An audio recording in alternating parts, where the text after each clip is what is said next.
Why did the negotiations between Volodymyr Zelensky and Donald Trump in Davos fall through? Were these negotiations even planned in the first place? We know that Volodymyr Zelensky was planning to go to Davos for the Economic Forum until the very last moment. And we know that, as of yesterday, Donald Trump's schedule did indeed have a slot reserved for a possible meeting with the Ukrainian president. This did not happen. An important meeting that never took place. Instead, other negotiators are currently in Davos, Budanov, Arakamia, Umerov. They are there meeting with Jared Kushner and Witkoff, but the top officials of the state are not. What happened? There are currently three versions. This could have happened because Putin prevented Zelensky from going to Davos. In particular, President Volodymyr Zelensky referred to this, I'll talk about it later, regarding the shelling that occurred. A threatening situation in the energy sector, blackout in the capital, Volodymyr Zelensky decides to stay in Kyiv. This is practically the official version from the president's office and the president of Ukraine himself. Right now, the second version. This happened because neither Trump nor Washington nor Kiev were ready, apparently, to talk about finalizing or to actually finalize with their signatures the agreements on the so-called prosperity plan. Because whether he is ready or not, obviously there are still some points left that need to be discussed before any signatures are put down. So this could have been an initiative of both presidents. Alternatively, it could have been an initiative of Trump himself. Today, Trump clearly has no time for Ukraine. There is very serious pressure coming from Macron and from the European Union regarding the vision for the future of Greenland. The vision proposed by Donald Trump himself, by Washington, does not align with that of the European Union. And thirdly, it's Donald Trump's apparent resentment over criticism voiced by Volodymyr Zelensky, and now this criticism has also entered the public sphere. So which of these three versions do you think is more likely? You can write about it in the comments, but let's break it down. This is the first one. Yes, Zelensky didn't go to the WHO because of the shelling, and that's Putin's doing. Or Zelensky himself decided not to go because of the shelling since his presence is needed in Ukraine. Well, that's one version. Why? Because political opponents are now accusing Volodymyr Zelensky, in particular European solidarity. Today I saw that this, kind of looks like a purely political story. I am needed here, but there have been other attacks as well, and there were such attacks when, for example, Volodymyr Zelensky was not in Ukraine. Negotiations are an important matter. So should we dismiss this version? Well, the president mentioned it. Let's consider it the main one then. Second, Zelensky criticized Donald Trump. Today, there was this kind of interaction with journalists. Recently, Volodymyr Zelensky has been doing this, as you know, in audio format. And the question was, in fact, whether he is satisfied with how much the United States is currently providing assistance and putting pressure on Putin. And Volodymyr Zelensky gave a rather ambiguous answer. He didn't say that he was dissatisfied, but he essentially admitted that things are not perfect right now. A massive strike, we have Patriot missiles. Not everything is perfect, but it is coming. We are grateful for such assistance. We are defending our sky. So far, America has not had enough strength to stop Putin. Although on this diplomatic path, I'll be frank, almost 3 documents, important documents, are ready. And these are the ones that will protect us in the future and those that will restore life in Ukraine. These are important documents. As for the quality of the sanctions policy, of course, we want more. But nevertheless, tankers were stopped by the United States of America and the president. Sanctions on energy were imposed. Can America do more? Yes, it can. Let's just say it straight. What is Volodymyr Zelensky actually talking about right now? About the fact that the United States did not stop Putin. Shelling is happening. Patriots, are being delivered. Tanks are being stopped. But the shelling and Putin's aggression and his terrorist attacks, they are happening. Has America done enough for Ukraine? I don't know. It depends on how you look at it. Is such a statement offensive to Donald Trump? Obviously.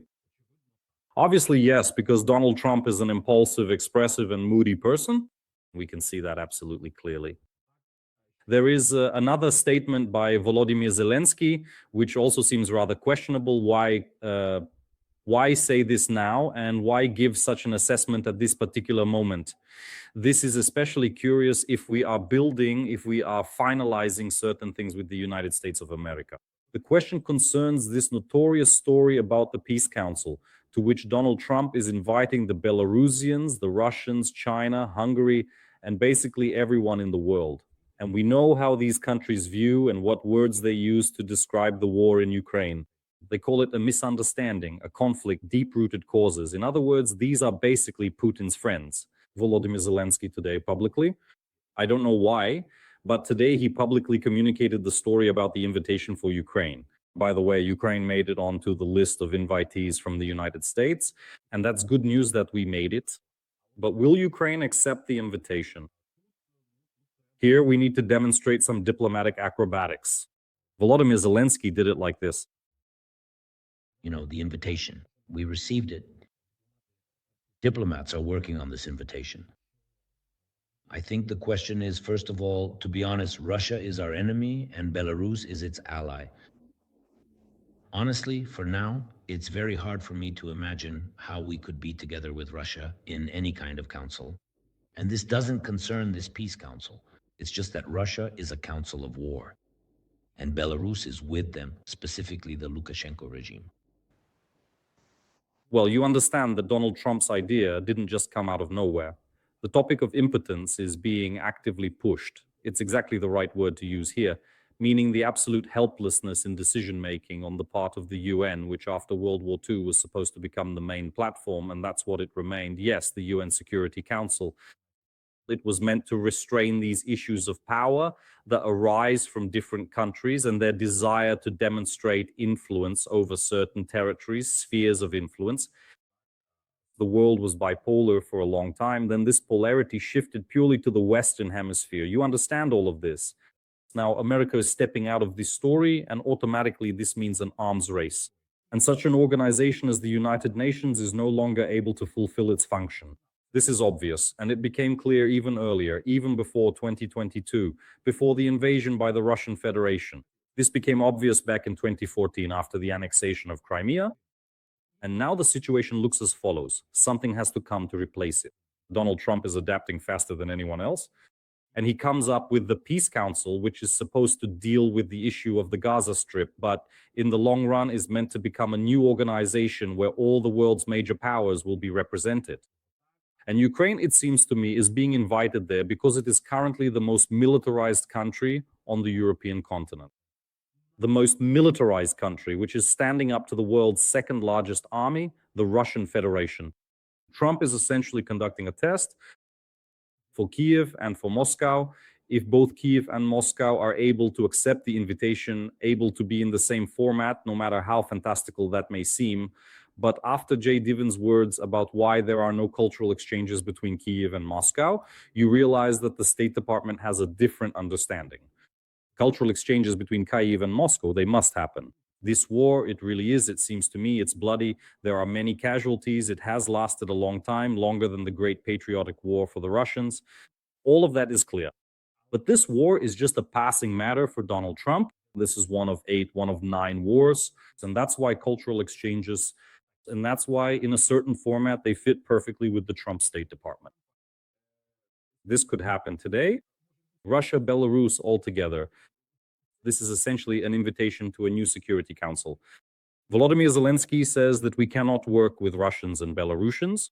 In context, in the spirit of the moment, yes, that's absolutely correct. But how much of this is a public story?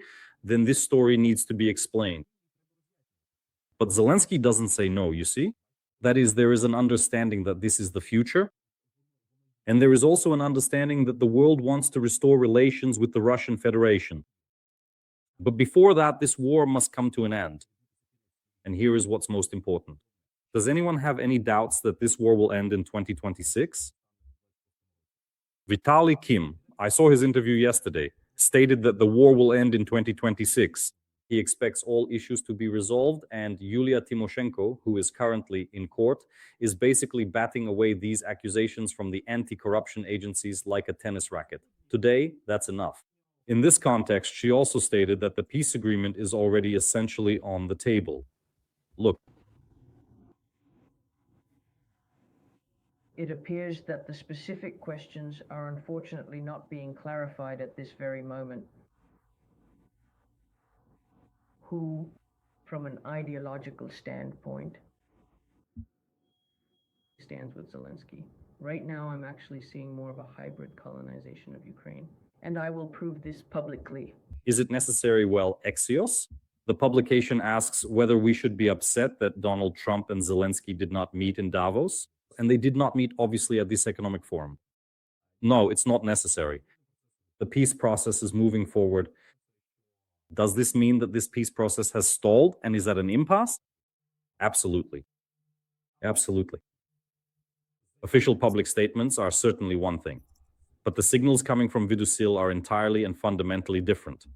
Friends, we have a critically important and serious decision lying directly ahead of us all.